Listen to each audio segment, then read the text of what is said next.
ঘটনার সময় 1947 সালের দিকে। দেশ ভাগ হয়ে যাওয়ার অল্প কিছুদিন পরের ঘটনা। যারা ইতিহাস নিয়ে টুকটাক ঘাটাঘাটি করেন তাদের অনেকেই জানেন যে ব্রিটিশরা চলে যাওয়ার পরে বাংলাদেশ থেকে অনেক হিন্দু মুসলিম ভারতে পাড়ি দেন, ঠিক তেমনি ভারত থেকে অনেক হিন্দু মুসলিম বাংলাদেশে চলে আসেন। বিশেষ করে বাংলাদেশ থেকে অধিকাংশই হিন্দু পরিবার ওই দেশে চলে গিয়েছিলেন, মানে ভারতে, আর ভারত থেকে অধিকাংশ মুসলিম পরিবাররা এখানে চলে এসেছিলেন। তো সেই সময় অনেকেই ভিটা বাড়ি ছেড়ে চলে যান, আবার অনেকেই সেই ভিটায় নতুন করে জীবনযাপন শুরু করেন, যারা নতুন এসেছেন আর কি। আজকের ঘটনার শুরু তেমন এক ভিটা থেকে। সাইফুদ্দিন সাফি এই ব্যক্তি পেশায় তিনি একজন ভারতের সীমান্তবর্তী একটি গ্রামের কাঠমিস্ত্রি ছিলেন। দেশ ভাগ হয়ে যাওয়ার পরে তিনি তার পরিবার নিয়ে ভারত ছেড়ে বাংলাদেশে চলে আসেন।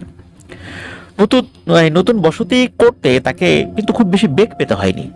সাতক্ষীরা জেলার সীমান্তবর্তী একটি গ্রামে তার পরিচিত কিছু মানুষ ছিলেন, তারাই তাকে এবং তার পরিবারকে একটি বাড়ির ব্যবস্থা করে দিয়েছিলেন। সেই বাড়িটিও তারই মতো আর এক পরিবারের, তবে তারা ছিল হিন্দু পরিবারের। তারা ভারতে চলে যায়। দেশ ভাগ হওয়ার কারণে ভারতে তারা পাড়ি দিয়েছিলেন, আর কখনো ফেরত আসেননি। আর তারা যে ফেরত আসবেন না সেটি আশেপাশের মানুষকে জানিয়েও গিয়েছিলেন। তাই কোনো ধরনের কোনো ঝামেলা ছাড়াই সাফি একটি তৈরি বাড়ি এবং বাড়ির আশেপাশে বেশ কিছু জমিও পেয়ে যান। সব এমন সহজভাবে পাওয়ায় সাফি এবং তার পরিবার বেশ খুশি হন। পরিবার বলতে সাফির বৃদ্ধ মা, স্ত্রী, 2 মেয়ে এবং 2 ছেলে। নতুন বাড়িতে যখন ওঠেন তখন সাফির ছেলেমেয়েরা কম বয়সের ছিল। বড় মেয়ের নাম ছিল ফুলি, তখন তার বয়স 12 কি 13 বছর। ঘটনা শুরু মূলত এই ফুলির কাছ থেকেই।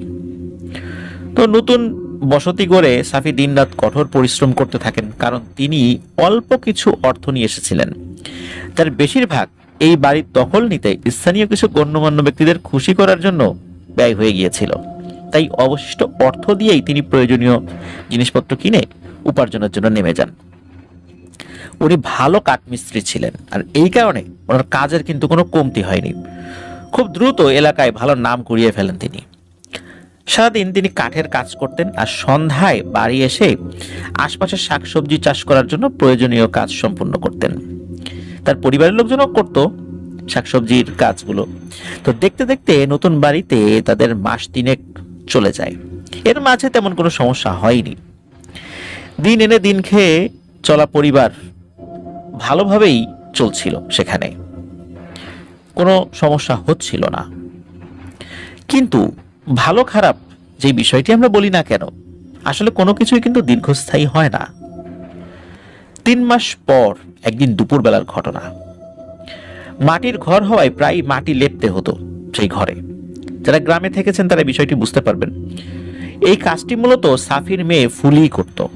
সেদিন অদূরে খালের গোড়া থেকে মাটি এনে মেঝে ঠিক করতে শুরু করেছে। এমন সময় ফুলি খেয়াল করে মেঝের ভাঙা একটি অংশের ভিতরে একটা ছোট্ট টিন জাতীয় জিনিসের একটা কৌটা উকি দিচ্ছে। ফুলি কৌটাটি দেখে অবাক হওয়ার সাথে সাথে বেশ আনন্দিত হয়, কারণ লুকানো জিনিস খুঁজে পাওয়ার আনন্দ তো একটা জিনিস থাকেই। আর এই বিষয়ের একটা মানুষের মধ্যে বিশ্বাস রয়েছে যে এই টাইপের যে জিনিসগুলো পাওয়া যায় এর মধ্যে আবার গুপ্তধনও থাকতে পারে। সে এই লুকানো জিনিস খুঁজে পাওয়ার আনন্দে এতটাই আত্মহারা হয়ে পড়ে যে সে কাউকে না দেখে নিজেই আরো খানিকটা মাটি সরিয়ে কৌটাটা বের করে আনে এবং কাজ শেষে দেখবে এই ভেবে অন্য একটা জায়গায় লুকিয়ে রাখে। গৃহস্থালী কাজ শেষ করে ফুলি খাওয়া দাওয়া করে দুপুরে কৌটাটি নিয়ে তাদের বাড়ি থেকে খুব সামান্য দূরে খালের কাছে চলে যায়। খাল পারে একটি গাছের নিচে বসে কৌটাটি পরীক্ষা নিরীক্ষা করে দেখে সেটার মুখ বেশ শক্তভাবে আটকানো। ফুলি কৌটা ঝেঁকে শোনার চেষ্টা করছে যে ভিতরে কিছু আছে কিনা। তবে কৌটার ভেতর থেকে এক ধরনের ভোঁতা আওয়াজ পাওয়া যায়। মানে এর ভিতরে পাথর জাতীয় কোনো কিছু না, কোনো নরম জিনিস যদি থাকে সেটা যদি কোনো একটা কৌটার মধ্যে রাখা হয় যেরকম শব্দ হয়, অনেকটা তেমন শব্দ আর কি। ছোট মানুষ এই শব্দ শুনে কৌতূহল আরো বেড়ে যায় তার। সে কৌটার মুখ খোলার জন্য এটা সেটা দিয়ে চেষ্টা করতে থাকে, কিন্তু কিছুতেই সেটা সে খুলতে পারছিল না। অনেকক্ষণ চেষ্টা করে কিছু করতে না পারে সে কৌটা নিয়ে আবার গোপনে রেখে দেয়। প্রতিদিন সময় পেলে সে এটা সেটা দিয়ে বিভিন্ন পদ্ধতিতে খোলার চেষ্টা করতে থাকে, কিন্তু সব চেষ্টাই বিফল হয়। 3-4 দিন পরেও রাতে চেষ্টা করে ফুলি কৌটা খুলতে না পেরে বিরক্ত হয়ে ভাবে এটা কালকেই খালে ফেলে দেবে। সেদিন রাতের ঘটনা। খাওয়া দাওয়া শেষ করে সবাই শুয়ে পড়ে। সাফিদের এই ঘরটি ছিল 3 কামরা বিশিষ্ট। প্রথম রুমে থাকতেন এই সাফির 2 ছেলে, দ্বিতীয় রুমে সাফি ও তার স্ত্রী আর 2 বছর বয়সী ছোট মেয়ে। শেষ কামরায় সাফির মা এবং ফুলি এবং তার বোন মিতু, মানে সাফির আরেকটা যে মেয়ে আছে আর কি। তো প্রতিদিনের মতো তারা ঘুমাতে যায় এবং অল্প কিছুক্ষণ গল্প করে ফুলি এবং তার বোন ঘুমিয়ে যায়। ঘুমের মধ্যে ফুলি একটা অন্যরকম স্বপ্ন দেখে।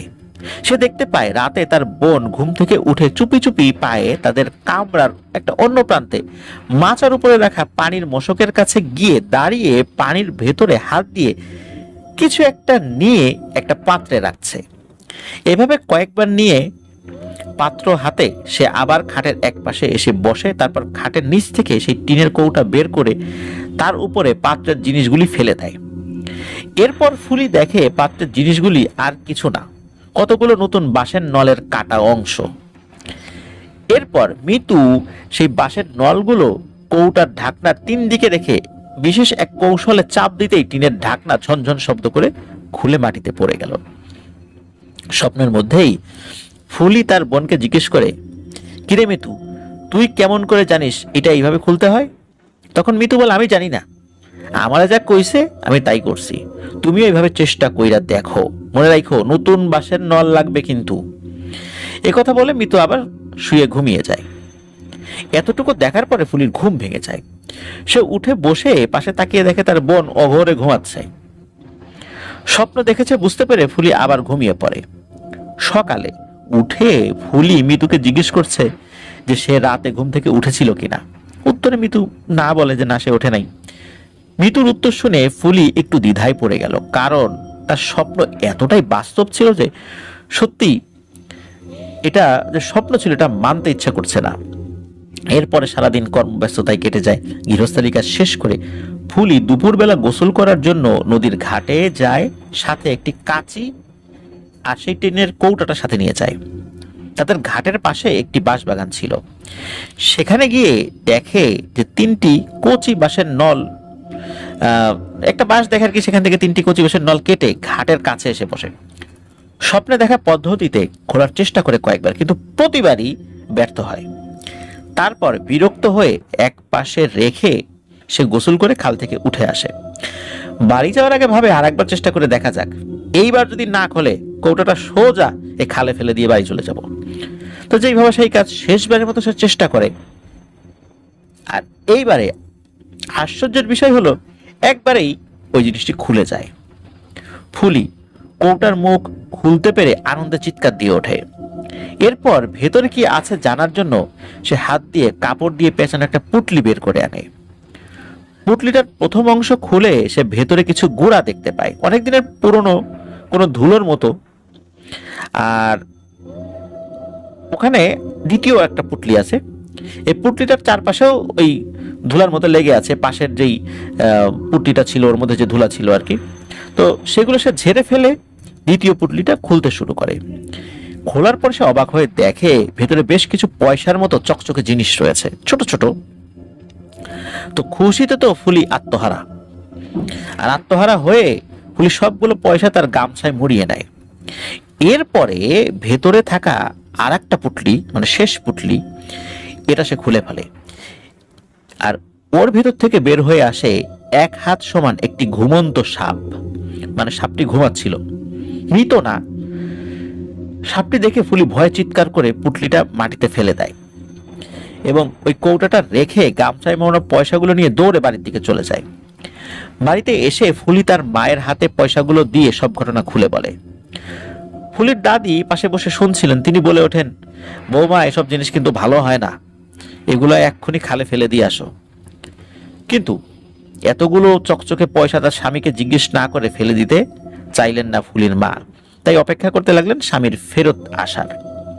এদিকে ফুলি কিন্তু সব কথা বলেছে, কিন্তু ঘুমন্ত সাপের কথাটি কিন্তু সে কাউকে বলেনি তখনও।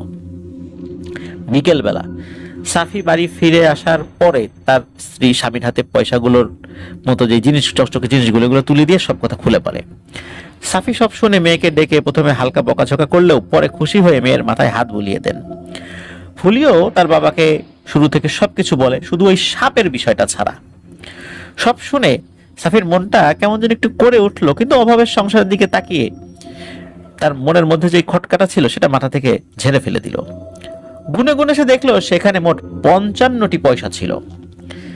সেই রাত্রে খুব আনন্দের মধ্যে তারা খাওয়া দাওয়া শেষ করে ঘুমিয়ে যান সকলে।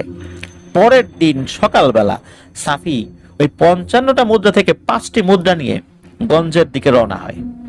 সেখানে এক স্বর্ণকারের কাছে গিয়ে যাচাই বাছাই করে দেখা যায় সবগুলো পয়সাই খাঁটি স্বর্ণের এবং বেশ ভালো দামই পাওয়া যাবে প্রতিটি মুদ্রাতে। তো স্বর্ণকার যদি জিজ্ঞেস করে, আগে থেকে উত্তর রেডি করে রেখেছিল যে এটি দেশভাগের সময় সাথে করে নিয়ে এসেছিল, প্রয়োজন পড়ে নাই, বিক্রি করে নাই, এখন খুব প্রয়োজন হয়েছে এই জন্য সে বিক্রি করছে। আর ওই সময় অনেকের কাছে স্বর্ণ টর্ণ থাকতো, এই জন্য এই উত্তরটা দেয়াই সে যুক্তিসঙ্গত মনে করেছিল। স্বর্ণকার যদিও জিজ্ঞেস করেছিল এবং স্বর্ণকারের প্রশ্নের উত্তর সে এটিই বলেছিল, স্বর্ণকারও কোনো কিছু সন্দেহ করে নাই। তো সাফি সেই 5টি পয়সা বিক্রি করে বাড়ি ফেরত আসেন। আসার সময় ছেলে মেয়েদের জন্য, স্ত্রী মায়ের জন্য নতুন জামা কাপড়, কিছু মন্ডা মিঠাই এবং কিছু টিন কিনে নিয়ে আসলেন ঘরের জন্য। আগেকার দিনে কিন্তু মোটা মোটা টিন পাওয়া যেত, আজকের মতো এরকম চিকন টিন না। এখনো সেই টিনগুলো অনেকের বাড়িতে আছে। আমাদের প্রিয় লিসেনাররা অনেকেই গ্রামে খুঁজলে এই ধরনের টিন দেখতে পাবেন, সেই ব্রিটিশ পিরিয়ডের টিন।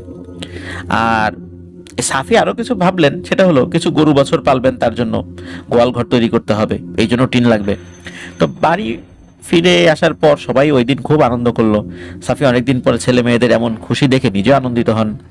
কিন্তু তিনি যদি জানতেন এই অল্প সময়ের আনন্দ তাদের জীবনে অভিশাপ নিয়ে আসবে, তাহলে হয়তো কোনোদিনই সেই মুদ্রাগুলো ছুঁয়েও দেখতেন না।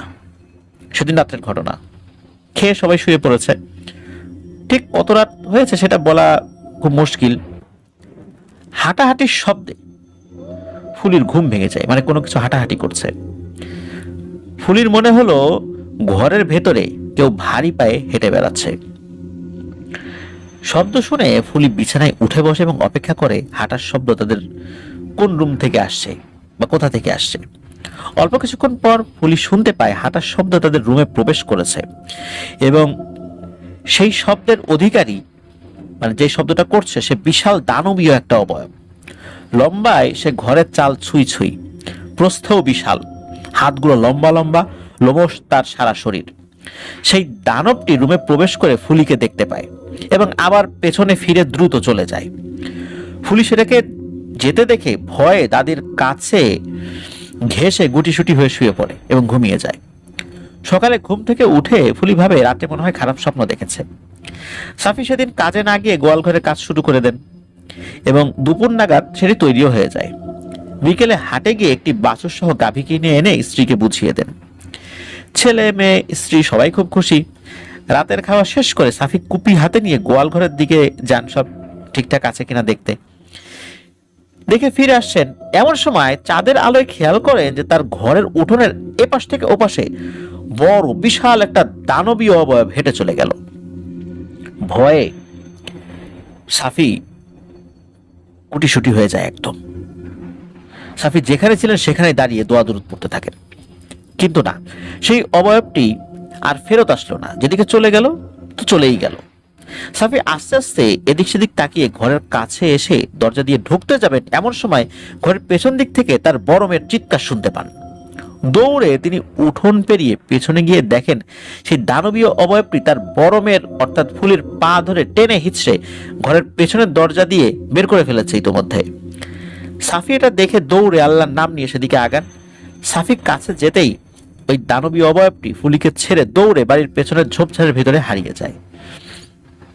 সাফি দ্রুত মেয়েকে নিয়ে ঘরে ফিরে যান এবং দরজা জানালা বন্ধ করে সবাই আল্লাহর নাম স্মরণ করতে করতে কোনো মতে রাত্রি পার করে দেন। দানবের মতো ওই পিশাচটি ঘরে কিভাবে ঢুকলো কেউ বলতে পারেনি। আর ফুলিও ওই টেনে নিয়ে যাওয়ার আগে কিছুই বুঝতে পারেনি, কারণ তখন সে ঘুমের মধ্যে ছিল। সকাল হলে সাফি দেরি না করে ফজরের নামাজের পরে স্থানীয় একজন হুজুরের সাথে দেখা করে রাতের ঘটনা সব বলেন এবং তার কাছে সাহায্য প্রার্থনা করেন। হুজুর সব শুনে তার সাথে তাদের বাড়িতে আসেন এবং সমগ্র বাড়ি এবং আশেপাশের বেশ কয়েকটা জায়গা বন্ধ করে দিয়ে যান। ঘর বন্ধ করে যাওয়ার পর অনেকদিন আর কোনো সমস্যা হয়নি। সাফি ও তার পরিবার মোটামুটি ভালোভাবেই দিন কাটাচ্ছিল। কিন্তু দিনের আলো যেমন সবসময় থাকে না, ঠিক তেমনি ভালো সময়ও কখনো স্থায়ী হয় না। খারাপ সময় আসবেই জীবনে কখনো না কখনো। রাতের অন্ধকারের মতো একসময় খারাপ সময়ও এসে তার দাগ রেখে যায়। হুজুর বাড়ি বন্ধ করে যাওয়ার প্রায় মাস দুয়েকের পরের কথা। সারাদিনের কাজ শেষে সাফির স্ত্রী গোয়াল ঘর বেড়া দিয়ে বন্ধ করে হাত মুখ ধুয়ে ঘরে ওঠেন। সময় আনুমানিক মাগরিবের একটু আগে। ঘর থেকে রান্নার উপকরণ নিয়ে রান্নাঘরের জন্য বের হয়ে দেখেন গোয়াল ঘরের বেড়া খোলা। তিনি রান্নার জিনিস রেখে আবার আসেন এবং বেড়া ভালো করে এঁটে দিয়ে আসেন। খেলাধুলা শেষে ফিরে এসে ফুলি মাকে সাহায্য করতে বসে যায় আর বাকি ভাই বোনেরা ঘরে উঠে যায়। সাফি তখন বাড়ি ছিল না। কুপির আলোতে মা মেয়ে রান্না করছিলেন এবং এটা সেটা নিয়ে কথা বলছিলেন। এমন সময় যাদের রান্নাঘরের বেড়ার পেছন থেকে অপরিচিত এক জন্তুর আওয়াজ আসতে থাকে। এমন ভয়ানক গড়গড় আওয়াজ, এটা শুনে মা মেয়ে দুজনেই ভয়ে একদম গুটিসুটি হয়ে যায়। একটু পরে অবশ্য সেই আওয়াজ বন্ধও হয়ে যায়। তখন মা মেয়ে দ্রুত রান্নার কাজ সেরে ঘরে উঠে যান। রাতে সাফি বাড়ি ফেরত আসলে তাকে এই সব ঘটনা খুলে বলেন। সাফি সব শুনে তার স্ত্রীকে বলেন হয়তো কোনো মেছো বাঘ আওয়াজ করছিল, তাই শুনে তারা হয়তো ভয় পেয়েছে, কারণ ওই সময় অনেক মেছো বাঘের উপদ্রব ছিল আশেপাশে। বিশেষ করে সাতক্ষীরা এলাকা তো, সুন্দরবন থেকে অনেক মেছো বাঘ চলে আসতেই পারে। আর আগেকার দিনে গ্রামের ঝোপঝাড়েও মেছো বাঘের অনেক উপদ্রব ছিল। সাফির এই কথা শুনে স্ত্রী কন্যা বিশ্বাস কিছুটা করলেও সাফির স্ত্রী কিছুক্ষণ পর জোর গলায় বলতে থাকেন যে মেছো বাঘের আওয়াজ আমি চিনি, মেছো বাঘ এমন আওয়াজ করে বলে আমি জানি না, ওটা আসলে কোনো মেছো বাঘের আওয়াজ ছিল না। যাক, এরপর আর কথা না বাড়িয়ে খাওয়া দাওয়া শেষ করে সবাই শুয়ে পড়ে। বেশ রাত। এই সাফির মায়ের হঠাৎ ওয়াশরুমে যাওয়ার প্রয়োজন পড়ে। গ্রামের ওয়াশরুম তো ঘরের বাইরেই থাকে। তো তিনি কাউকে না ডেকে কুপি হাতে একাই চলে যান। যাওয়ার সময় অবশ্য সাফি দরজা খোলার শব্দ পেয়েছিলেন যে তার মা বাইরে যাচ্ছেন, তার ঘুম ভেঙে গিয়েছিল, কিন্তু বুঝতে পেরেছেন তার মা হয়তো ওয়াশরুমে যাচ্ছে। তো এরপর সাফি আবার ঘুমিয়ে যান। ফজরের আজানের ধ্বনি যখন কানে আসে মসজিদ থেকে, তো সাফি বিছানা থেকে উঠে ফ্রেশ হতে বাইরে বের হবেন, তখন খেয়াল করেন ঘরের দরজা তখনও খোলা অবস্থায় রয়েছে। সাফির বেশ মেজাজ খারাপ হয় এই ভেবে যে সারা রাত এভাবে দরজা খোলা ছিল। তো তিনি বাইরে বের না হয়ে আবার ঘরে ঢুকে তার মায়ের রুমে গিয়ে দেখেন মেয়েরা সবাই ঘুমাচ্ছে, কিন্তু তার মা বিছানায় নেই। তার মনে পড়ে রাতে তিনি দরজা খোলার শব্দ পেয়েছিলেন। দেরি না করে দ্রুত তিনি বাইরে বেরিয়ে আসেন এবং এদিক সেদিক খুঁজতে থাকেন বৃদ্ধ মাকে। অনেকক্ষণ খুঁজতে খুঁজতে সূর্যের আলো ফুটে চারদিকে আলোকিত করে, কিন্তু মাকে তখনও কিন্তু তিনি খুঁজে পান নাই। শেষ পর্যন্ত আশেপাশের লোকজন ডেকে অনেকে মিলে খুঁজতে শুরু করেন। সারাদিন নিজেদের গ্রাম তন্ন তন্ন করে খুঁজেও মায়ের কোনো চিহ্ন দেখতে না পেয়ে বেশ উদ্বিগ্ন হয়ে পড়েন তিনি এবং তার পরিবার। বাচ্চারাও দাদির জন্য কান্নাকাটি শুরু করে। এভাবে মায়ের উধাও হয়ে যাওয়ায় সাফি আসলে কি যে করবেন বুঝে উঠতে পারছিলেন না। এভাবে দিন গড়িয়ে রাত চলে আসে। সাফি বাড়িতেই ছিলেন ওই দিন, কোনো কাজে যান নাই। তখন তো আর ঘড়ির প্রচলন খুব বেশি ছিল না, তাই একদম এক্সাক্ট সময় বলাটা মুশকিল। রাত আনুমানিক 8টা, 8:30 বা 9টা হবে। এই সময় হইচই করতে করতে বেশ কয়েকজন লোক সাফির বাড়িতে আসে আর কি। তো সাফি মায়ের জন্য ঘরে দাওয়ায় বসে অপেক্ষা করছিলেন। হঠাৎ এত লোকজন দেখে সাফির মনের ভেতর একটা দুশ্চিন্তা উকি দিয়ে ওঠে। সাফি উঠোনে নেমে আসলে ওই সময় যারা এসেছিলেন তাদের মধ্যে একজন লোক সাফিকে বলেন, ভাই তাড়াতাড়ি একটা শাবল কোদাল যা আছে নিয়ে এসো, তোমার মায়েরে পাওয়া গেছে ঘাটের দিকে, চলো চলো তাতে চলো। একথা শুনে আর দেরি করেননি সাফি। কোদাল একটা হাতে নিয়ে তাদের সাথে রওনা হয়ে যান। কিন্তু ঘাটের কাছে এসে মায়ের অবস্থা দেখে তার কোদাল চালানোর মতো আর কোনো শক্তি ছিল না। তিনি দেখেন খাল পাড়ে একটি গাছের নিচে তার মাকে গলা সমান মাটির নিচে মৃত অবস্থায় পুঁতে রেখে গেছে কেউ। কে বা কারা করেছে এই কাজ তার কোনো ধারণাই ছিল না তখন। আর পুঁতে যে রেখেছে আশেপাশে কোনো আলগা মাটি নেই। মাটির নিচ থেকে যদি কোনো গাছের চারা বের হয়, সেই চারার আশেপাশে যেমন কোনো আলগা মাটি থাকে না, একদম নিচ থেকে ফুঁড়ে বেরিয়েছে এই কারণে, ঠিক তেমনি মনে হচ্ছিল তার মায়ের গলা পর্যন্ত অংশটা বাইরে বেরিয়ে আছে আর গলার নিচের অংশ মাটির ভেতরে।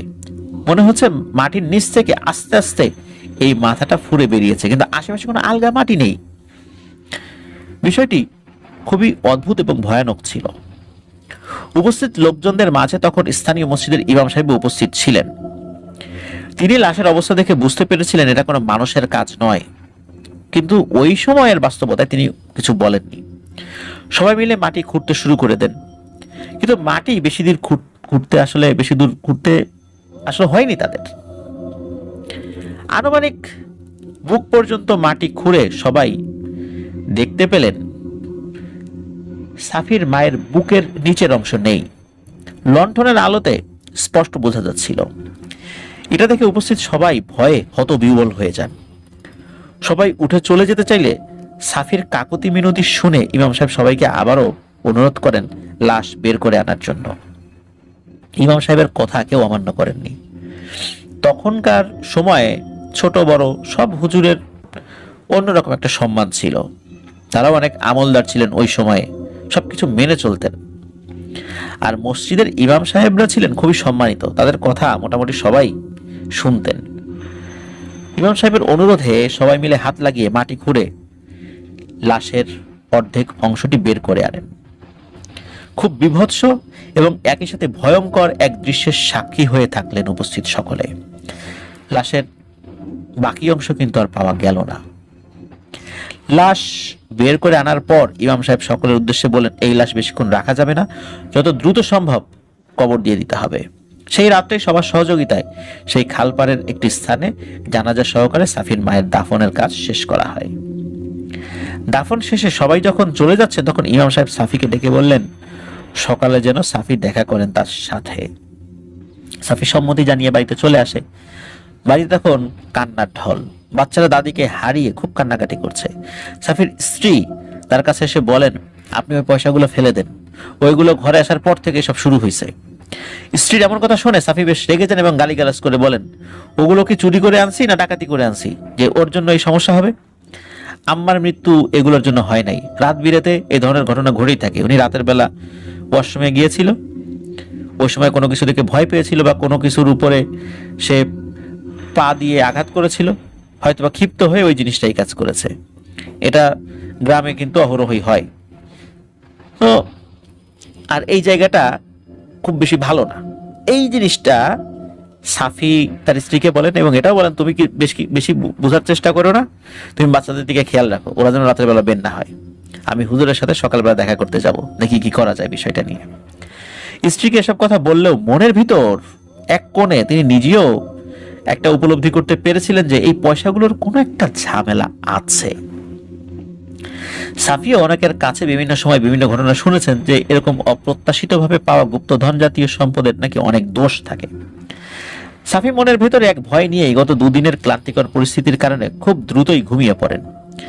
রাতের প্রায় শেষের দিকে সাফির হঠাৎ কোনো কিছু শব্দে ঘুম ভেঙে যায়। বিছানায় শুয়েই আধো ঘুম আধো চেতন অবস্থায় শব্দের উৎস বোঝার চেষ্টা করেন তিনি। অল্প কিছু সময় চারিদিকে একদম নিশ্চুপ।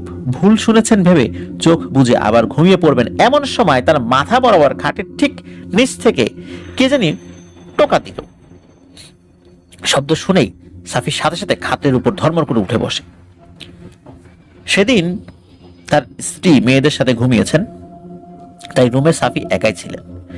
সাফি ভাবছিলেন কোনো মেটে ইঁদুর ঢুকেছে মনে হয়, ওরাই হাঁটা চলার সময় শব্দ করছে। এমন সময় আরেকটি শব্দে সাফি বুঝতে পারে তার ধারণা একদমই ভুল। এবং সাফি এখন বিপদে পড়তে যাচ্ছে। এই শব্দটা ইঁদুরের না। সাফি শোনেন খাটের নিচে আবার টোকা পড়ছে, আর এবার টোকা দেওয়ার সাথে সাথে তার মৃত মা, যাকে তিনি সেদিন রাতে কবর দিয়ে এসেছেন, তিনি খুব করুণ ভাবে বলছেন, সাফি বাবা, আমার শরীরের আর অর্ধেক আয়না দে বাবা, একটু আয়না দে, খুব কষ্ট হচ্ছে। এই একই কথা সাফি বেশ কয়েকবার শোনেন এবং খুবই ভয় পেয়ে যান। আর ভয় পাওয়াটাই স্বাভাবিক, কিন্তু সাহস না হারিয়ে তিনি ওইভাবে বসা থেকেই নিচু স্বরে জিজ্ঞেস করেন, কিন্তু আম্মা, বাকিটুকু কই আছে তা তো আমি জানি না, সকালে খুঁজা দেখবানি, তুমি এখন যাও।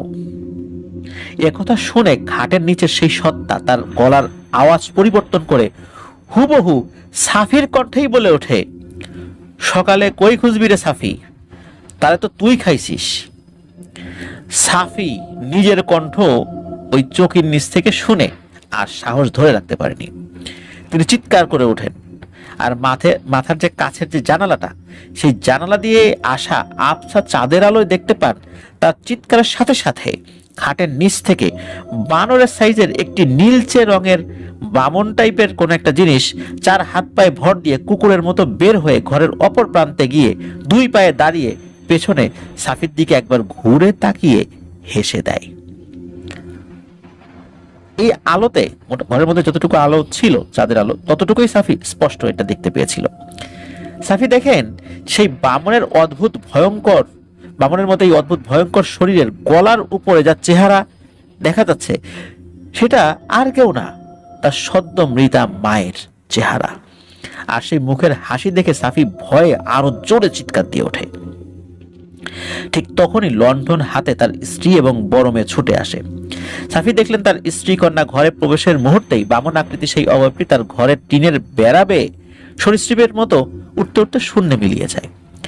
সাফির স্ত্রী কাছে এসে দোয়া দুরুদ যা পারেন পরে ফু দিচ্ছিলেন। মেয়ে হাত পাখা দিয়ে ঘরমাক্ত বাবাকে বাতাস দিয়ে শান্ত করার চেষ্টা করছিলেন।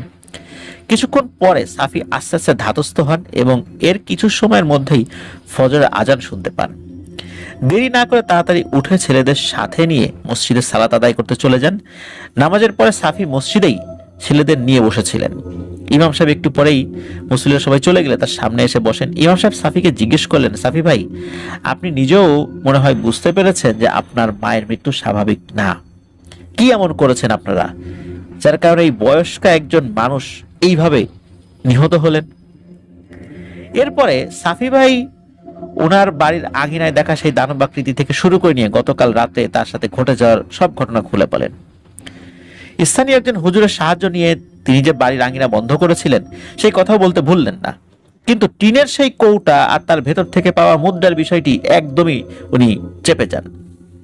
ইমাম সাহেব সব কথা শুনে বলেন, সাফি ভাই, আপনার পরিবারের সাথে এমন ঘটনা কেন ঘটছে সেটা আমি বুঝতে পারছি না, কিন্তু যতটুকু আমার অভিজ্ঞতা আছে এইসব বিষয়ে সেই আলোকে বুঝতে পারছি আপনার পরিবার কোনো জিনের আক্রোশের শিকার হয়েছে। সাবধানে থাকবেন, বাচ্চাদের দিকে খেয়াল রাখবেন, আর কোনো সমস্যা হলে আমাকে জানাবেন। এসব কথা বলে ইমাম সাহেব সাফি ও তার ছেলেদের তখনকার মতো বিদায় দেন। সাফি বের হয়ে যেতে যেতে ইমাম সাহেব ভাবতে থাকেন বিষয়টি নিয়ে। তিনি সাফির কথা শুনে বুঝতে পারেন যে সাফি কিছু একটা গোপন রেখে কথা বলেছে, তাই বিষয়টি আরো ভালোভাবে ভেবে জানার চেষ্টা করবেন বলে উনি সিদ্ধান্ত নেন। ইমাম সাহেবের বিষয়ে কিছু তথ্য না দিলেই নয়। প্রিয় লিসেনার্স, এই ইমাম সাহেব অনেক ধরনের প্যারানরমাল বিষয়ের সমাধানে বেশ নাম করা একজন আলেম ছিলেন। তো আশেপাশে 2-4-10 গ্রামে বড় ধরনের কোনো সমস্যা হলে ওনার ডাক পড়ে। ছোটখাটো সমস্যায় উনি সাধারণত কাজ করেন না বা তার কাছে লোকজন আসেও না, অন্যান্য হুজুরদের কাছে যান। যেমন কারো বদনজর কাটানো, সুস্থতার জন্য ঝাড়ফুঁক দেয়া, তাবিজ কবজ দেয়া, এই কাজগুলো উনি করতেন না সাধারণত। তো তখনকার সময়ে অন্য 10 জন হুজুর কবিরাজ থেকে তিনি একটু আলাদা ছিলেন। কারণ হলো উনি একজন সুকণ্ঠী কারি, তারপরে হাফেজ ছিলেন। ওনার কাছে অনেকেই আরবি শিখতে আসতেন। দিনের বেলায় মানুষ আর রাতের বেলা নাকি মুসলিম জিনেরা তার কাছে আসতো। সেই সুবাদে ওনার মোটামুটি অনেক জিন ছাত্র ছিলেন, যাদের মাঝে জিনদের বাচ্চা থেকে শুরু করে নিয়ে অনেক বয়স্ক জিনেরা পর্যন্ত ছিলেন। সেই ছাত্র জিনদের দিয়েই তিনি অনেক কাজের তথ্য সংগ্রহ করার চেষ্টা করতেন। আর জিনেরা যদি নিজে থেকেই ইচ্ছা করতো কোনো কাজ করে দেওয়ার, সেক্ষেত্রে উনি তাদের সহযোগিতা নিতেন। জিনদের শিক্ষাদানের সময় তাদের সাথে তিনি তার একমাত্র নাতিকেও পবিত্র কোরআন মাজিদ শিক্ষা এবং বিভিন্ন বিষয়ের এলেম দিতেন। না চাওয়া সত্ত্বেও মানুষের উপকার করতে গিয়ে ইমাম সাহেব অনেক মুশরিক, কাফের এবং ভয়ঙ্কর জিনদের নিজের শত্রু করে ফেলেছিলেন, যার প্রতিদান হিসাবে নিজের একমাত্র ছেলের লাশ তার কাঁধে নিতে হয়েছিল। কিন্তু তারপরও ভয় পেয়ে তিনি কখনো কারো সমস্যায় বা কোনো মানুষ সমস্যায় পড়েছে, এমনকি জিনেও সমস্যা পড়েছে, জিন সমস্যার মানে কোনো জিন নিজে সমস্যায় পড়েছে, সেই সমস্যার সমাধান উনি করতেন। মানুষের সমস্যার সমাধান তো করতেন, সেই সাথে জিনদের সমস্যার সমাধানও করতেন। আর কখনো উনি কাউকে না বলতে পারতেন না যে আমি পারবো না, এটা আমি করব না, এটা আমার দ্বারা সম্ভব না। উনি ওনার জায়গা থেকে সর্বোচ্চ চেষ্টা সেটা উনি করতেন। তো যার কারণে মানুষ এবং জিন জাতি প্রত্যেকের কাছেই উনি খুব সম্মানিত ছিলেন। আর এদিকে বয়স বেড়েছে, ওনার একমাত্র ছেলেও মারা গেছে, একমাত্র নাতি ওনার আবেগ, ভালোবাসা এবং ভবিষ্যতের আশ্রয়স্থল। বয়স বেড়েছে এবং শারীরিক সক্ষমতা দিন দিন কমছে। এই অবস্থার কথা চিন্তা করে একমাত্র নাতিকে তিনি খুব অল্প বয়স থেকেই নিজের জানা সবকিছু শিক্ষা দিতে থাকেন। পাশাপাশি মুসলিম সেই প্রবীণ জিনেরা তাদের জানা অনেক এলেম জ্ঞান ইমাম সাহেবের নাতিকে শেখাতে থাকেন। লিসেনার্স, ঘটনার মাঝখানে একটি কথা বলে নেই। আজকে যে ঘটনাটি, এই ঘটনাটি কিন্তু পুরোটাই এই যে ইমাম সাহেবের নাতির কাছ থেকে সুফিয়ান হুজুর শুনেছিলেন। তো চলুন এবার মূল ঘটনায় ফিরি আবারও। তো সাফির বিষয়টি ইমাম সাহেব সেদিন রাত্রেই তার পরিচিত যুবক ছাত্র জিনদের জানান এবং তাদেরকে এই বিষয়ে বিস্তারিত তথ্য সংগ্রহ করার অনুরোধ করেন। যুবক ছাত্র জিনেরা হুজুরের কাছ থেকে সময় নিয়ে তথ্য সংগ্রহ করতে চলে যান। একটি দুটি করে দিন চলে যায়, কিন্তু তথ্য সংগ্রহকারী সেই জিনেরা খবর নিয়ে আর আসে না। এইভাবে প্রায় 7 দিন কেটে যাওয়ার পর হুজুর বেশ চিন্তিত হয়ে পড়েন। তিনি এই চিন্তা করেছেন যে তথ্য সংগ্রহ করতে গিয়ে তার প্রিয় ছাত্রগণ আবার কোনো বিপদে পড়েনি তো। এই ভেবে হুজুর কোরআন শিক্ষা দেওয়ার সময় প্রবীণ কয়েকজন জিনের সাথে বিষয়টি আলাপ করেন এবং তাদেরকে একটু খোঁজ নিতে বলেন। পরদিন প্রবীণ কয়েকজন জিন হুজুরকে জানান যে ওই যুবক জিনেরা বেশ ভালো আছেন, সুস্থ আছেন, কোনো সমস্যা নাই, কিন্তু তারা এমন কিছু তথ্য পেয়েছেন যা সত্যতা যাচাই বাছাই না করে হুজুরের সামনে আসছেন না। একথা শুনে হুজুর আশ্বস্ত হন যে না, তার ছাত্র জিনেরা ভালো আছে, কিন্তু আরো একটু চিন্তায় পড়ে যান কি এমন তথ্য পেয়েছে যে তারা যাচাই বাছাই করার জন্য আরো সময় নিচ্ছেন এবং যাচাই বাছাই না করে আমার সামনে আসবে না। এগুলো যাচাই বাছাই করা কি এতটাই জরুরি? উনি ভাবছিলেন, আর প্রতিনিয়ত ওনার উদ্বিগ্নতা বাড়ছিল। এভাবে আরো কিছুদিন কেটে যায়। সাফি আর তার পরিবার মায়ের মৃত্যুর শোক কিছুটা কাটিয়ে উঠেছেন সেই কয়েকদিনে। সকলে যার যার কাজে মনোনিবেশ করার চেষ্টা করছিলেন। এর মাঝে আর তেমন কোনো ঘটনা ঘটেনি তাদের সাথে। তবে সাফি হুজুরের কাছে সব কথা খুলে বলেননি, তাই ভেতরে ভেতরে সাফি নিজেও কিছুটা অনুশোচনায় ভুগছিলেন। স্ত্রীর সাথে এই বিষয়ে কথা বললেও তার স্ত্রীও তাকে এই বিষয় নিয়ে বকাবকি করেন। সপ্তাহ 2 পরের কথা, হঠাৎ কোনো কিছু না জানিয়ে মাগরিবের নামাজ শেষে ওই হুজুর সাফির বাড়ি আসেন। সাফি তখন ঘরেই ছিলেন। হুজুর উঠোনে দাঁড়িয়ে ডাকতেই সাফি বের হয়ে আসেন। কয়েকবার ঘরের ভেতরে বসতে বললেও হুজুর ঘরের ভেতরে ঢোকেন নাই। তখন সাফি ভেতর থেকে একটি পিঁড়ি, যেটাকে অনেকে ফিরা বলে আর কি, বসার পিঁড়ি এবং হারিকেন এনে হুজুরের সাথে বাইরে বসেন। বেশ কিছুক্ষণ চুপ থাকার পর হুজুর সাফিকে জিজ্ঞেস করেন, সাফি, তুমি কি আমার কাছে কিছু গোপন করেছো? এই প্রশ্নে সাফি একটু হতভম্ব হয়ে যায়, কিন্তু তারপরও সে স্বীকার করে না। হুজুর এরপরে বলেন, সাফি, তুমি স্বীকার করবে না সেটা আমি জানি, আর স্বীকার না করে যা পাইছো তার কোনো ব্যবস্থা কিন্তু গ্রহণ না করলে সামনে তুমি কেমন বিপদে পড়তে যাচ্ছ সেটা নিয়ে তোমার কোনো ধারণাই নেই। যাক, আমি তোমাকে সাহায্য করতে আসছিলাম, কিন্তু তোমার লোভ তোমার রক্তে এমন ভাবে মিশে গেছে যে এর থেকে তোমাকে বিরত রাখা খুবই কঠিন ব্যাপার হবে। মনে রাখবা, যে জিনিস তোমার না সেটা যদি তুমি ভোগ করার চেষ্টা করো, তার মূল্য যেভাবেই হোক তোমাকে দিতেই হবে। আর যেহেতু স্বীকার করতেছো না, সেহেতু তোমাকে আমি আর কিছুই বলবো না। মনে রেখো, তোমার ওই জিনিসের জন্য শক্তিশালী এক পিশাচের ছেলে মারা গেছে। যদিও তোমার পরিবারের তাতে তেমন কোনো দোষ নেই, কিন্তু তারপরও ওই পিশাচের দল এটা বুঝবে না, তারা তোমার পেছনে লেগে গেছে। তাই সময় থাকতে সব কথা খুলে বলো, আমি কাউকে কিছু বলবো না। তুমি যদি বলো তাহলে আমি কাজটা ভালো করে করতে পারবো। তো এত সুন্দর করে বোঝানোর পরেও এই সাফি নামের লোকটা বুঝতে চাইলেন না। তিনি হুজুরকে বললেন তিনি যা জানেন সবটাই বলেছেন, আর হুজুর কোন জিনিসের কথা বলছেন সেটা তিনি বুঝতে পারছেন না। একথা শুনে হুজুর খুব মন খারাপ করেন আর উঠে দাঁড়ান। চলে যাওয়ার সময় বললেন, সাফি, সামনের মাসে আমি পরিবার নিয়ে বাগেরহাট জেলায় চলে যাচ্ছি, তুমি মনস্থির করো কি করবা। এই কথা বলে হুজুর আর দাঁড়ালেন না। সাফি ওই জায়গায় অনেকক্ষণ বসে রইলেন। ভেতরে বাড়ির থেকে, মানে বাড়ির ভেতর থেকে সাফির স্ত্রী তাদের এই কথাবার্তা কিন্তু কান পেতে শুনছিলেন এতক্ষণ। হুজুর চলে যেতেই তিনি বাইরে বেরিয়ে এসে সাফিকে বুঝালেন অনেকক্ষণ যে তুমি যাও, হুজুরের কাছে গিয়ে সব কথা খুলে বলো, এই পয়সার ব্যাপারটা খুলে বলো। কিন্তু সাফি বুঝলো না। কিন্তু বুঝতে কিন্তু বেশি দিন সময় লাগেনি তার। এর 3-4 দিন পর জরুরি একটা কাজে সকাল সকাল সাফি বের হয়ে যান। সারাদিন কাজকর্ম শেষ করে বাড়িতে ফিরতে ফিরতে তার বেশ রাত হয়। কিন্তু বাড়ি ফিরে এসে তাকে দেখতে হয় আরেকটি করুণ মৃত্যু।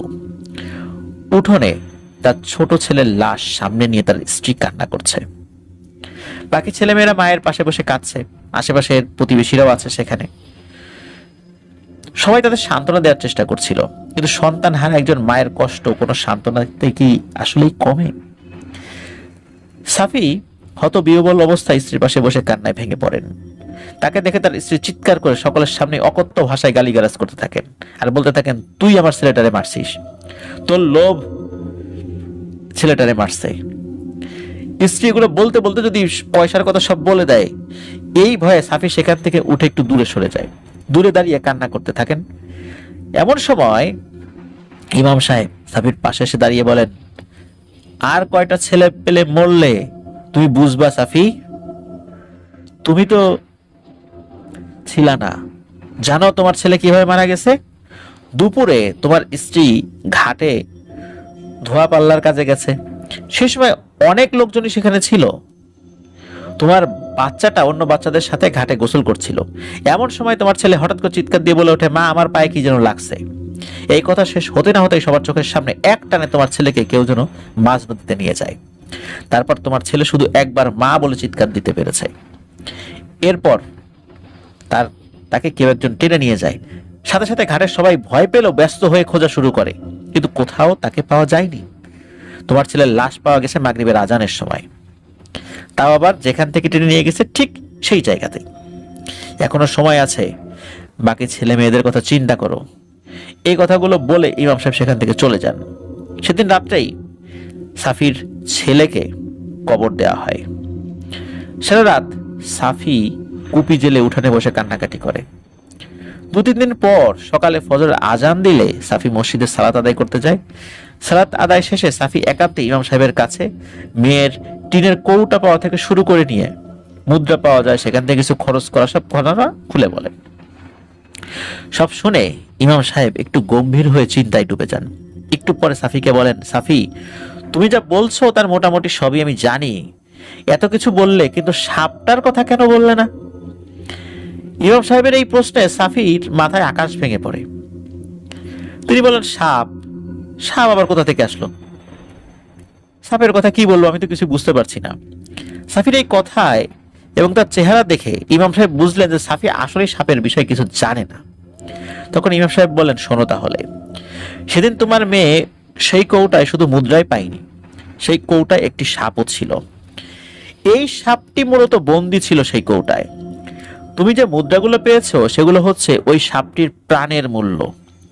ওই সাপটি কোনো এক সাধারণ সাপ ছিল না, সেটি খুব শক্তিশালী এক হিন্দু জিন সর্দারের একমাত্র ছেলে ছিল। অনেক আগে তুমি যে ভিটায় আছো সেখানে এক হিন্দু তান্ত্রিক ছিল। কিভাবে যে সে ওই জিনের বাচ্চাটিকে আটকেছে সেই বিষয়ে আমি জানতে পারিনি, তবে তাকে আটকে তার বাবার কাছ থেকে কয়েকবার সে মুক্তিপণ হিসাবে মুদ্রা দাবি করেছে এবং আদায়ও করেছে। ওই তান্ত্রিক বেশ শক্তিশালী ছিল, যার কারণে সেই জিন সর্দার তাকে মেরে ছেলেকে উদ্ধার করতে পারেনি। এভাবে অনেক বছর কেটে যায়। একসময় তান্ত্রিক বয়সের ভারে খুব অসুস্থ হয়ে পড়ে। তখন সেই জিন সর্দার তান্ত্রিকের কাছে খুব অনুনয় করে বলে ছেলেকে ফিরিয়ে দিতে। ছেলের মা অসুস্থ হয়ে পড়েছে ছেলের শোকে, কিন্তু তান্ত্রিক বুঝতে পারে যে ছেলেকে একবার হাতে পেলে এই জিন সর্দার তাকে ছাড়বে না। তাই সে তন্ত্রমন্ত্র করে, কালো জাদু করে জিনের ছেলেকে কিছু মুদ্রা সহ একটি কৌটায় বন্দি করে। তুমি যে মুদ্রাগুলো পেয়েছো তার প্রতিটি মুদ্রায় সেই জাদুর তন্ত্র লেখা ছিল। অনেক বছর আটকে ছিল। এই কারণে জিনের বাচ্চাটি বেশ অসুস্থ ছিল, যার কারণে শুরুতেই সে নড়াচড়া করতে পারেনি।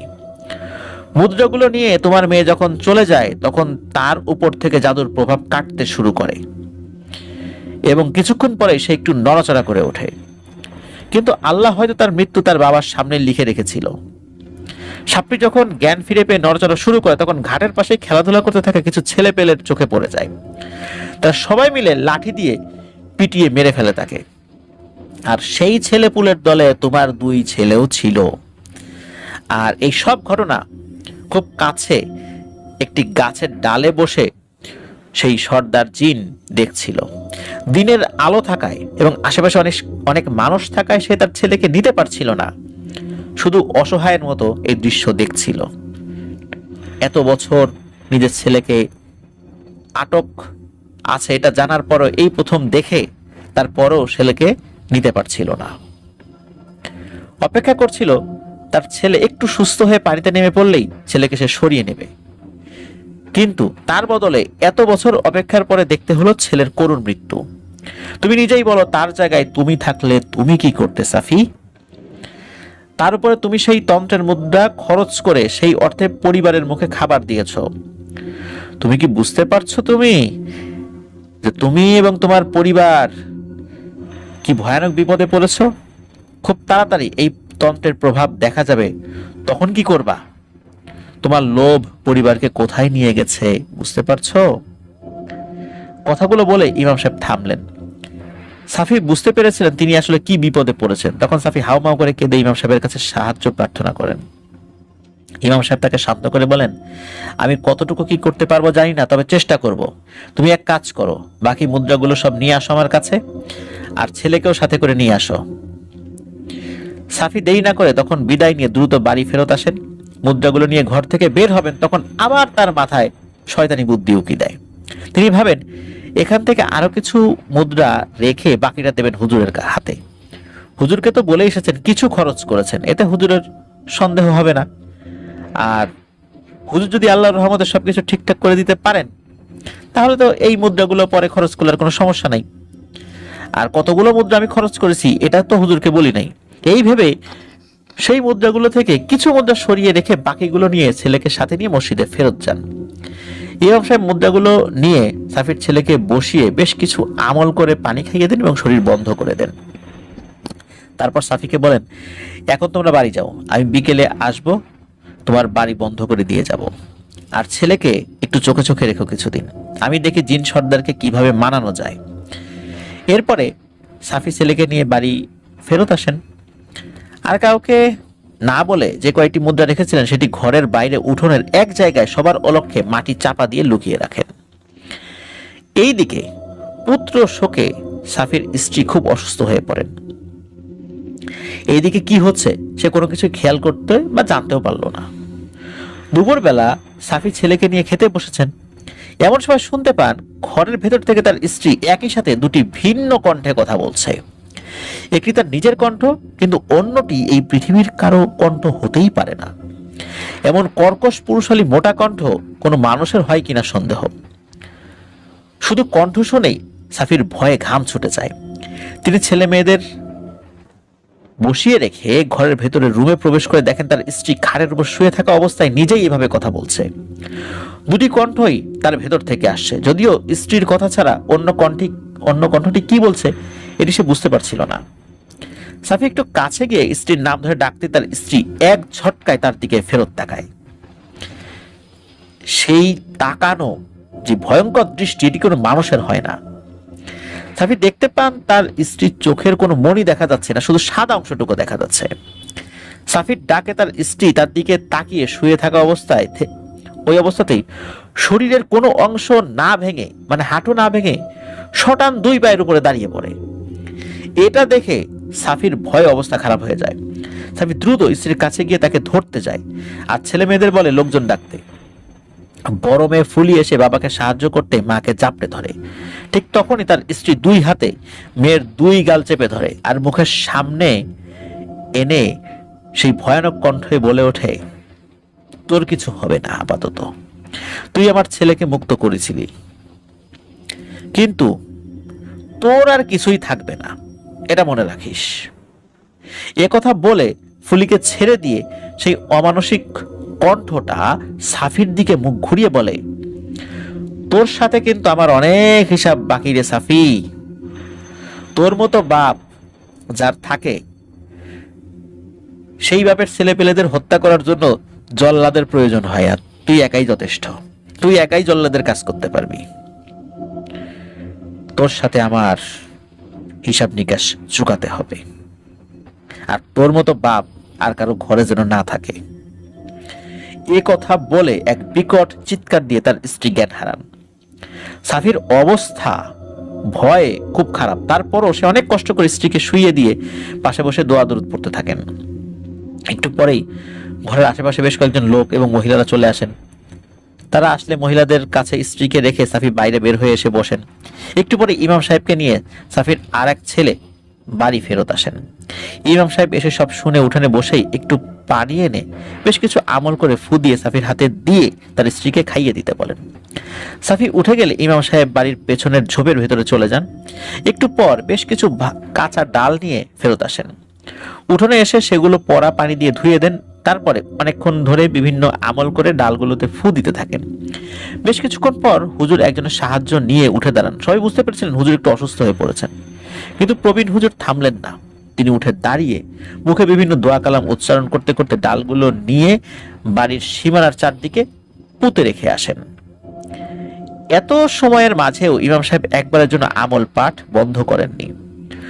সব ডাল পুঁতে রাখা শেষ হলে হুজুর থামেন এবং বড় বড় নিঃশ্বাস নিতে থাকেন। কয়েকজন ইমাম সাহেবকে ধরে বাড়িতে দিয়ে আসেন। সেদিন রাত্রে এশার সালাতের পর সাফিকে ইমাম সাহেব ডেকে পাঠান। সাফি আসলে হুজুর বসতে দিয়ে বলা শুরু করেন, সাফি, আমার বয়স হয়েছে, এই বয়সে শরীর অনেক কিছুই নিতে চায় না, তারপরও তোমার ছোট বাচ্চাগুলোর দিকে তাকিয়ে তোমার সাহায্য করার চেষ্টা আমি করতেছি।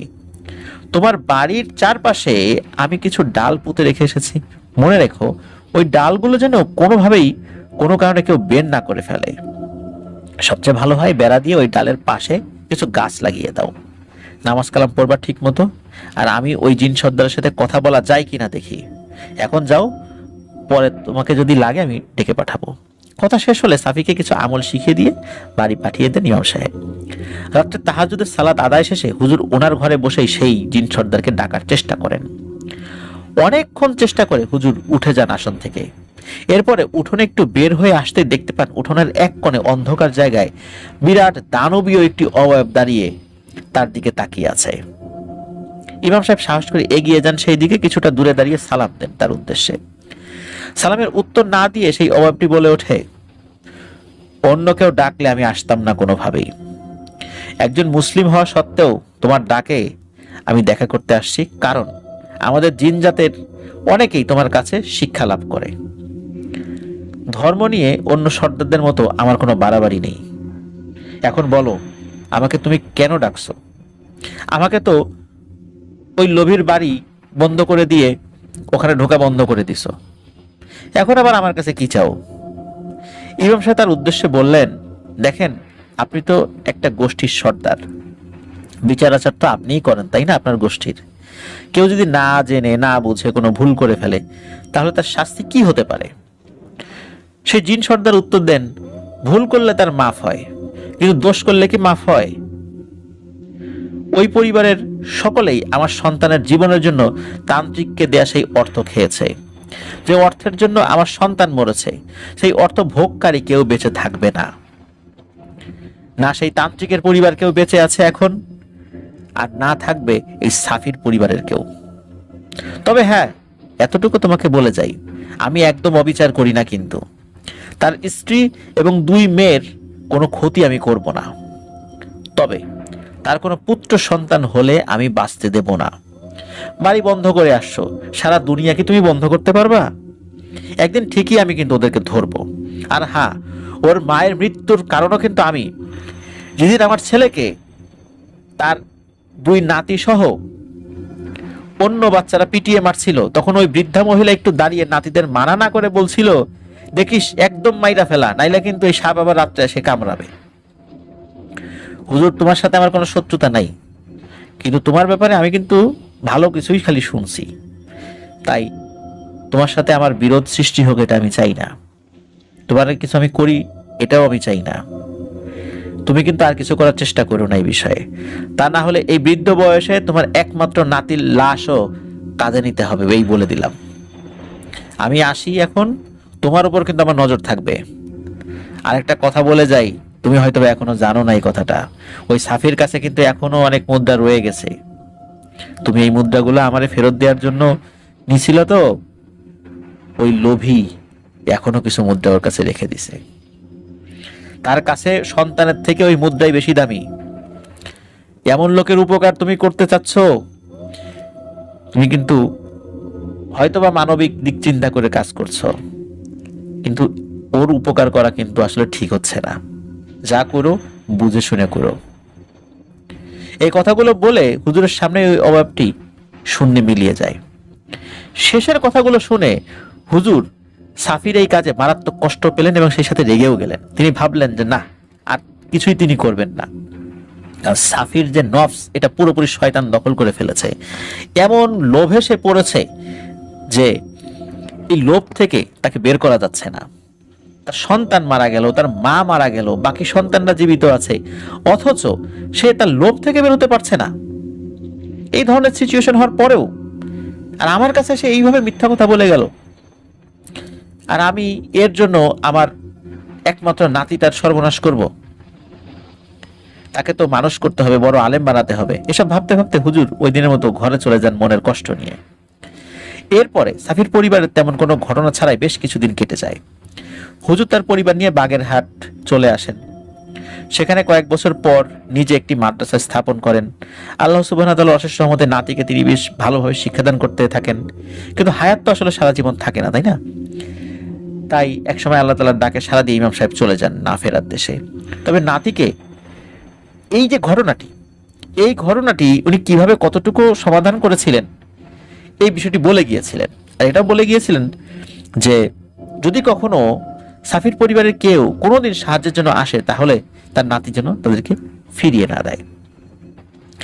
তো উনি এটাও বলেছেন, আমি যতটুকু জানি তা দিয়ে ওই সময় ওই জিন সর্দারের সাথে পেরে উঠতাম না, তাহলে তোমার ক্ষতি সে করতো। কিন্তু তোমাকে আল্লাহ তাআলা অশেষ রহমতে যেভাবে মানুষ করেছি, তুমি আরো একটু বড় হলে, আরো কিছু শিখলে ইনশাল্লাহ ওই জিন সর্দারের সাথে মোকাবেলা করতে পারবে। তোমার জীবনে চলার পথে আমার সাথে থাকা আমার ছাত্র জিনেরা, আমার বন্ধু জিনেরা সবাই তোমার পাশে থাকবে ইনশাল্লাহ। তুমি নিজেও ইনশাল্লাহ অনেক ভালো মানুষ এবং জিন্নের সান্নিধ্য পাবে। তবে কখনো অহমিকা মনের মধ্যে এনো না। শেষ সময়ের এই কথাগুলো ইমাম সাহেবের নাতি তখনও ভোলেননি। আর হয়তো তাই সেই জিন সর্দারের সাথে ইমাম সাহেব মারা যাওয়ার বেশ বছর পরে আবারও মোকাবেলা করতে হয়।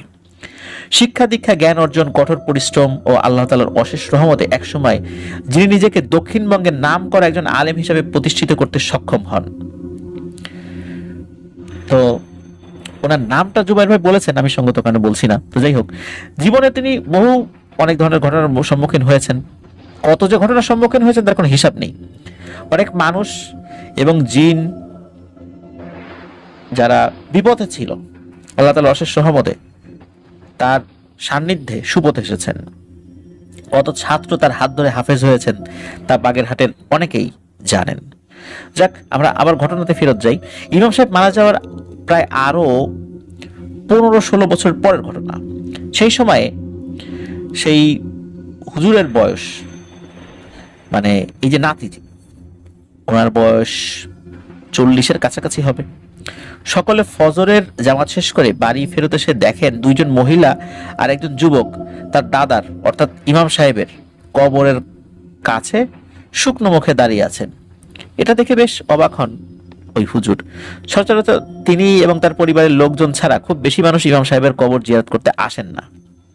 হুজুর তাদের দিকে এগিয়ে সালাম দিয়ে তাদের পরিচয় জিজ্ঞেস করেন। তখন তাদের মধ্যে একজন বয়স্কা মহিলা সামনে এগিয়ে এসে বলেন, আসসালামু আলাইকুম ভাই, আপনি আমাদের চিনবেন না, অনেক ছোট থাকতে আপনাকে আমি দেখেছি, এখন তো মাশাআল্লাহ আপনি অনেক বড় আলেম হয়েছেন, আপনার অনেক ভালো নাম ডাক শুনেছি, আমার নাম ফুলি বেগম। আপনারা এখানে আসার আগে যে গ্রামে থাকতেন আমিও সেই গ্রামে থাকতাম এক সময়, আমার বাবার নাম ছিল সাইফুদ্দিন সাফি। এতটুকু বলতেই হুজুর তাকে থামিয়ে দিয়ে বলেন, আর বলতে হবে না আপা, আমি আপনাকে চিনেছি, আমি তো ভাবছিলাম আরো আগে আসবেন, তাই এত দেরি হলো কেন আসতে? ফুলি বেগম উত্তর দিলেন, অনেক খুঁজছি আমরা, কিন্তু আপনার দাদার দেখা তো পাই নাই, পরে আপনার নাম নিতেই অনেকে ঠিকানা দিতে পারছে। তো হুজুর কেন আসছি সেটা তো বুঝতেছেন, আপনারা গ্রাম ছেড়ে আসার 8 মাসের মাথায় আমার বাবারে আর খুঁজে পাই নাই, তাকে কে কোথায় নিয়ে গেছে, সে কোথায় আছে আমরা জানি না। এক ভাইরে তো পানিতে নিয়ে গেছে, আর এক ভাই আব্বা নিখোঁজ হওয়ার 5 বছরের মাথায় গলায় দড়ি দিয়ে মারা গেছে। ভাই যেদিন গলায় দড়ি দেয় তার আগের দিন আমার শ্বশুর বাড়ি এসে আমারে বলল, আপা তুই এইটা কি করলি, তুই যদি ওই দিন ওই কৌটা না খুলতি তাহলে আমাদের এমন দিন দেখা লাগতো না। আমি রাত্রে ঘুমাইতে পারি না, ঘুমাইলে কে যেন ডাকে, পরে জানালা দিয়ে বাইরে তাকালেই দেখি আব্বা উঠানের বাইরে দাঁড়ায় আছে আর আমারে ডাকতেছে। 2-3 দিন বাইরে বের হয়ে দেখছি, কাছে গিয়ে দেখি আব্বা নাই, সেখানে কতগুলো ছাই পড়ে থাকে। আপা আমার মনে হয় ওরা আমারে বাঁচতে দেবে না। এরপর দিনই ভাই গলায় দড়ি দেয়।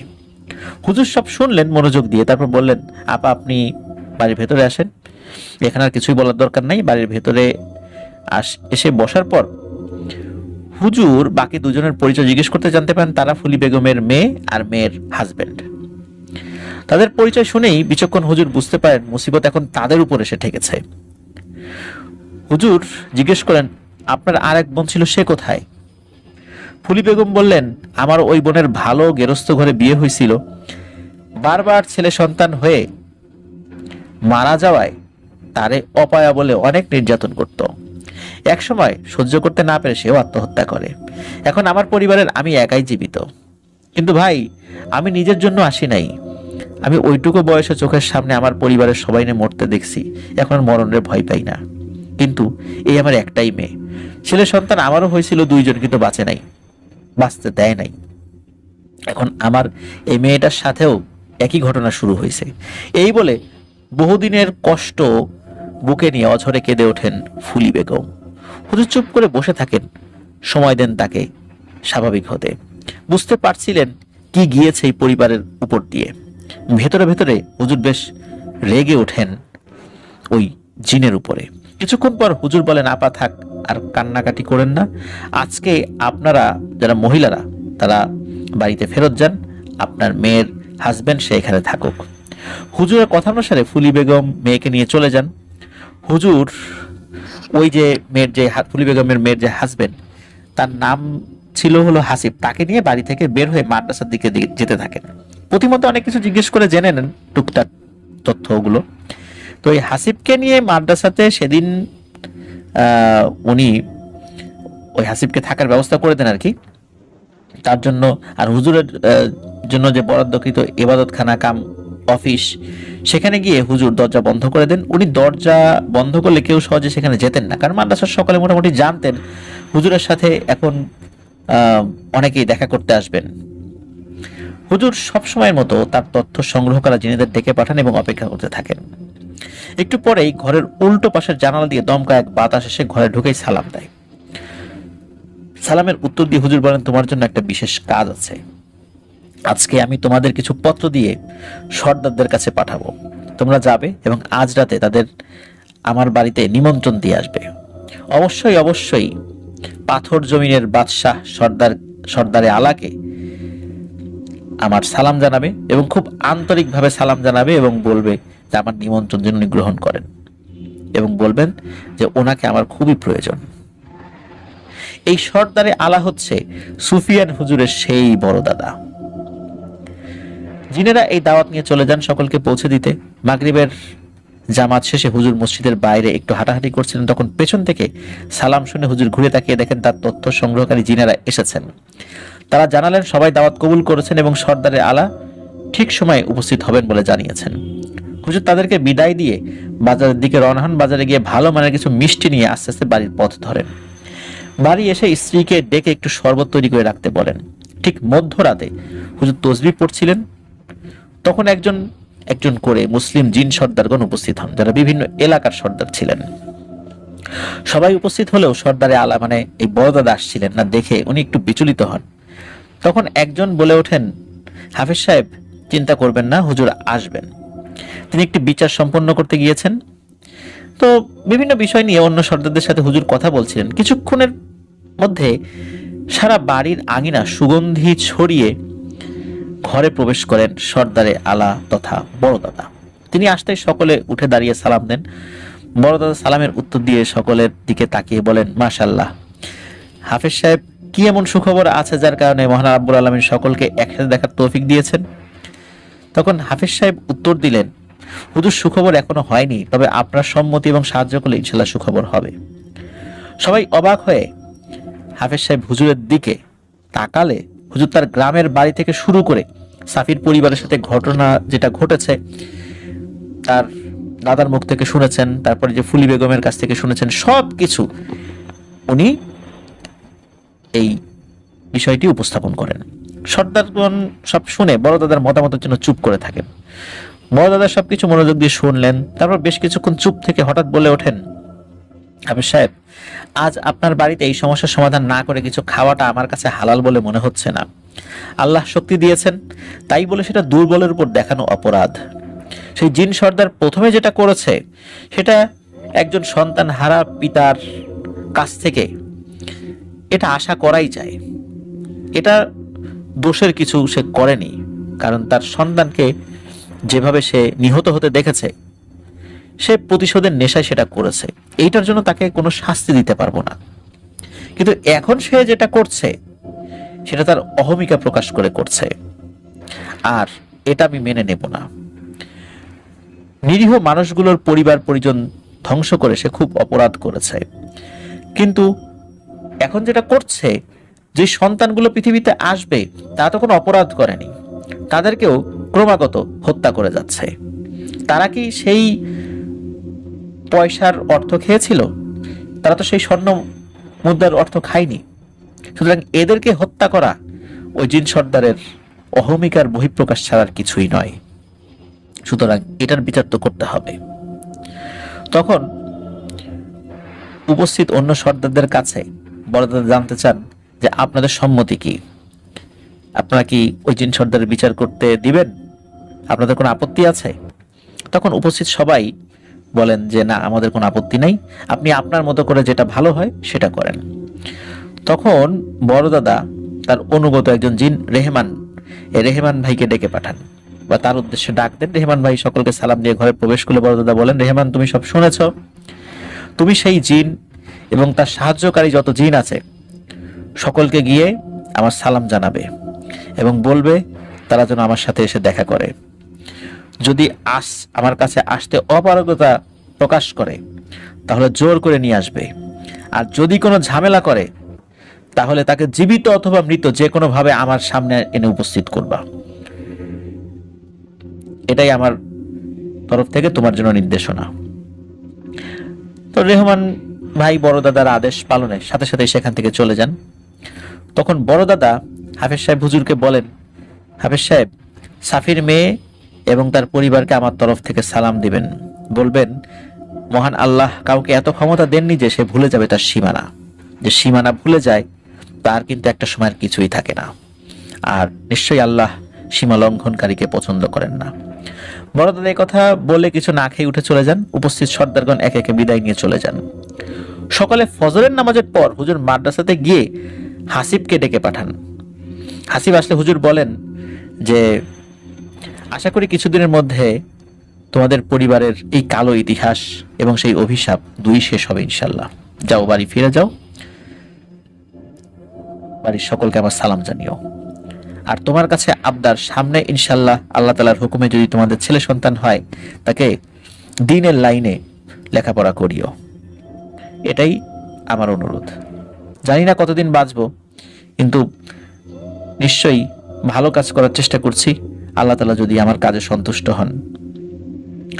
এর 2-3 দিন পর রাতের বেলা হুজুর মাদ্রাসা থেকে বাড়ি ফেরত আসছিলেন, তখন রেহমান ভাই এসে জানালেন সেই জিন সর্দারকে বড় দাদার সালাম জানানো হয়েছিল, তাকে বলা হয়েছিল যে বড় দাদার সাথে দেখা করতে, কিন্তু কিন্তু কোনোভাবে সে আদেশ মান্য করেনি, এবং মান্য না করে উল্টো সে তার অনুগত জিনদেরকে দিয়ে রেহমান ভাইয়ের উপর চড়াও হয়।